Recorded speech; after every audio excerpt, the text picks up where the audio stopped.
These folks took the mother and the two boys in, and always gave the boys work if they needed it, and made sure that they were welcome in the community. So, unfortunately, later that year, the above ground structure of the mine, or the tipple, had actually burned, and which was a catalyst for the mine closing in 1948. So, again, Franklin Delano Roosevelt was elected in 1932, and in early 1933, the Jefferson Chautauqua Association actually disbanded. So we kind of started thinking the pieces are starting to come together here. And if you may remember, I mentioned County Engineer S.J. Nelson. He was actually an officer with the Chautauqua Association, and persuaded the trustees at the time to use the funding that they had left over in the Treasury to purchase 20 acres of timber in a portion of Old Stagecoach Road on the west side of the river for a whole $10 an acre. I don't think you can get land for $10 an acre really anywhere anymore. I know there's a couple right now where we're going for about $15,000 an acre. So just not very much time. You can see how land prices have inflated since then. But so this parcel was purchased from WF Will and Winifred Kuhn the week of June 5th. I don't have an exact date. In 1933, and planning for the development of Squirrel Hollow Park actually officially began. In accepting the title from the Kuhn family and the trustees of the Chautauquas, Greene County agreed to use the land for park purposes and for partial use as a public road. They wanted to reopen the road that was down below. The old Stagecoach Road had been closed for a number of years after a lot of flooding, damage from flooding and things like that. So that was the other part of it too, is they wanted to develop the park and fix the road that was down below. Once the deed was signed, so was born Iowa's second county park.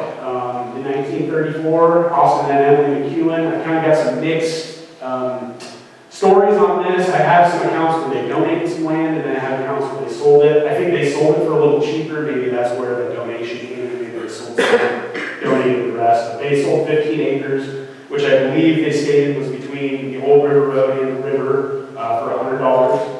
An additional 25 acres from Homer and Mildred Turpin and Maud Long, and then I also found the Roberts name in there. It was sold for $20 an acre. So all in all, for about $800, that first park proper of Squirrel Hollow Park was purchased for $800, which blows me away. So I'll go back real quick, Jacob. And again, I really like the picture. This is the article from Squirrel Hollow in the public park. I really thought it was good to leave the little cartoon in there talking about the Great Depression and the New Deal and how, finally folks are going to get some help. So again, just sorry about that. So again, we talked about the New Deal, and everybody stay with me here. I'm going to use a lot of acronyms, and I hope I don't confuse anybody, because there's been a lot of mixed stories and a lot of mixed accounts as to where the funding came from to develop Squirrel Hollow Park. And I think pretty much everybody's right in one sense or another. There's a lot of people involved, a lot of different entities involved. So doing my research, with the land officially being established as a park, it was the community's hope that the improvement of the park could be piggybacked on the newly enacted Reforestation and Relief Bill that was created on March 31st of 1933, which created the Emergency Conservation Program. Now that's the ECW. How many of you heard of the CCC, or the Civilian Conservation Corps? So this was what the Civilian Conservation Corps was prior to 1937. How many of you thought the Civilian Conservation Corps built Squirrel Hollow? A lot of people did. I honestly did, before I came back here and started doing some research. Well, that was the original thought. Like I said, that whole program was built on getting folks back to work, getting them out there, getting another workforce, and planting a number of reforesting areas that had been deforested for one reason or another, but agriculture, development, whatever. So that was created to kind of help those folks out. But what really actually happened was that development of Squirrel Hollow likely began under the temporary Civil Works Administration.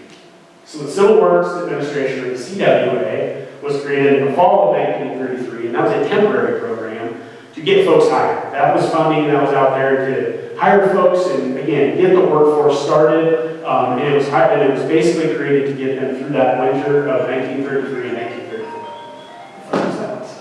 Sorry. So again, the accounts that I've read and everything that I've kind of put together, I believe that it started under the Civil Works Administration in 1933 and 1934. But if you talk to, or if you look at the 1991 interview with Rebecca Conard, with C. Arthur Elliott, who replaced S.K. Nelson as county engineer in 1936, he actually recalled that the project was completed under the Public Works Administration, which funded project construction, and the Works Project Administration paid the workers. So again, I think everybody's right in the fact that a lot of these funding sources were there. Public Works Administration, that's kind of a common one, and again, I think most of the project was funded through the Public Works Administration. I believe it was just started with the Civil Works Administration, and then the workers were paid through the Works Progress Administration. And the CCC's involvement, they never got involved, but that was the original thought, that that was the route the county was going to go for funding. So again, I probably confused you all, but if you have questions on it, let me know and I can try to explain it a little bit better. So again, the Public Works Administration, Works Progress Administration, and the Civil Works Administration likely all had funding involved in this project. All right. So, in April of 1919, this goes back a few years, Thurza Briggs donated 60 acres near Webster City in Hamilton County, and Briggs Woods became Iowa's first county park. Now, Briggs Woods, when it was acquired, it wasn't necessarily acquired to be developed like parks we know today, with campgrounds and picnic areas and like Squirrel Hollow, the chimneys and the shelter houses. A lot of them were just kind of what we know as wildlife areas today. You could go hunting there, you could go fishing, you could recreate there, they just didn't have the modern amenities that we have now. Where's the park? This is the whole map here is the park. That would be the whole park. Oh. Yep. So, so again, back then, 1919, the county had set aside the park for public use, which was kind of unprecedented at the time. People weren't giving money back to or giving land back to the government. It was kind of the other point, the other way around. So 14 years later, in the June of 1933, as I just mentioned, Squirrel Hollow would become Iowa's second county park, and one of, if not the first developed for recreational use under Roosevelt's New Deal in the state of Iowa. So again, if you go back and you look, I did not find any other accounts of any other county in the state that has development going on this early. They have laid out, I believe, 14 other parks. There's 20 other parks in 14 counties for future parks, but none of them have been developed as early as Squirrel Hollow Park. So again, when I tell people, yes, we're the second oldest county park, but we're likely the first oldest developed for recreation purposes. So kind of neat, to have a feather under our cap there. So when construction began, they had worked with Iowa State College, and I'll talk a little bit about that here pretty quick. They had built 9 structures that were built within the park. And again, built under the guidance of the Civil Works Administration, Public Works Administration, and the WPA between 34 and 36. So that included the shelter house as we know it, which is right here. I'll kind of guide you guys so you kind of know. Shelter house, there were 2 pit latrines, one on the south side, one on the north side, 2 freestanding fireplaces, a stone retaining wall along the riverbank, a ball field, and 2 entrance signs. There was one up here and then one down here. And I'll kind of go through and I'll show you some neat pictures of those. So you guys are going to see some pictures here that nobody's probably seen in 50 years.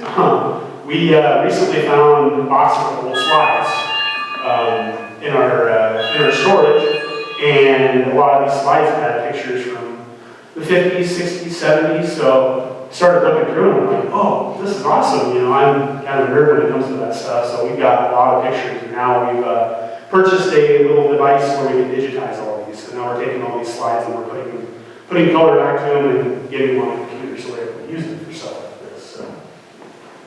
So pretty kind of a neat deal. Like I said, the Central Design Office at Iowa State College, now the School of Design at Iowa State University, likely supervised the state landscape architect, John Fitzsimmons, provided design assistance for the park. This top design here done by C. Arthur Elliott, which is in the Fitzsimmons collection at Iowa State. This is one of the only plans, detailed plan drawings that we have of Squirrel Hollow Park. The reason being, again, I think what happened was they piggybacked the park development on the road construction below using the Public Works and Civil Works funding for that. So again, not a lot of record of plans for the park. We just kind of have, we got that one, and then we have this one over here. This is a report conducted by the National Register of Historical Places. The author states that Squirrel Hollow is significant. It contains outstanding examples of park rustic architecture, exhibiting characters that are typically associated with Iowa parks. So I'm sure you guys have been to state parks and you've seen these things. They're darn near identical. There's one at Swan Lake, I believe. I think I got the location. Swan Lake, Springbrook, and Ledges, I believe. I think Backbone had one too. So, and I know there's a bunch more out there. So this is kind of the boilerplate design for that. The unique thing about the Squirrel Hollow one is Squirrel Hollow shelter has no windows along the backside, and rather than using like ledge stone or kind of limestone blocks, they use fieldstone, which again is kind of unique to the area. So, as far as construction goes, Greene County, I mentioned S.J. Nelson supervised until through 1935 until 1936 when C. Arthur Elliott took over as Greene County engineer and replaced him and supervised the completion of the project. W.E. DeWitt supervised the construction of the structures identified in this design above, so the chimneys, the portals, a lot of the signs, the picnic tables, and things like that. So Squirrel Hollow, May 12th, 1935, Squirrel Hollow Pioneer Park was dedicated and given over to the uses and pleasure of the people. Several locals, including a couple of attorneys, there was a pastor that spoke, Reverend Toole of Rippey. I'm trying to think of some of the other ones. I think DeWitt actually talked a little bit too. I don't think Osborne, I think he may have recently passed by then. But again, a lot of people came out and they told the tales. They told the stories of the old park. And really 500 people showed up. Apparently it wasn't a very nice day, so to have 500 people there on kind of a cloudy, gloomy, rainy day was a good turnout. And I always love the quote in there, there's a thing of beauty. So now I'm kind of going to focus on the different structures that the folks, the Public Works and Civil Works folks built while they were there. So going back to that last drawing, that was a drawing, like I said, that's the master shelter design of the Iowa State Board of Conservation, and the boilerplate design for shelters in the state of Iowa. Similar shelters, like I said, Backbone, Swan Lake, Springbrook, I believe one of the legends is the same too. Local stonemason, William Odenstein is credited with building the shelter house, and local stoneworker Con McNaught was credited with the stonework of the shelter. Now this is really cool, and kind of going back to the taking bits and pieces of information and trying to solve a crime and tell a story at the same time. There was a lot of that over for millstone. Over the years, I talked to a lot of people about the millstones there, and some folks claim that they're from one mill, some folks claim that they're from another mill. If you look at the stone that's there, you can clearly see up in the top part that says 1858. And then if you read around there, you can kind of make out some other words. You can make out a from, and then a PE over here, a VA over here, and a mill over here. If you go to the next slide, so just up the road is the Hoover or Coon Valley Mill. If you read the description on the monument there, the first millstones were brought here by an ox team from Pennsylvania by Josh Locke in 1858. Well, it says 1858. I would assume that the PE was Pennsylvania and the VA was the word valley. So again, I'm not saying that the stones are from the Coon Valley Mill, but I'm almost positive there. Does anybody know for sure if it would be or not? Okay, so I've got to do a little more research, but again, we're pretty sure with the proximity that those are the millstones that were brought here from Pennsylvania to the Hoover or Coon Valley Mill. So again, kind of a neat piece of history to put it all together.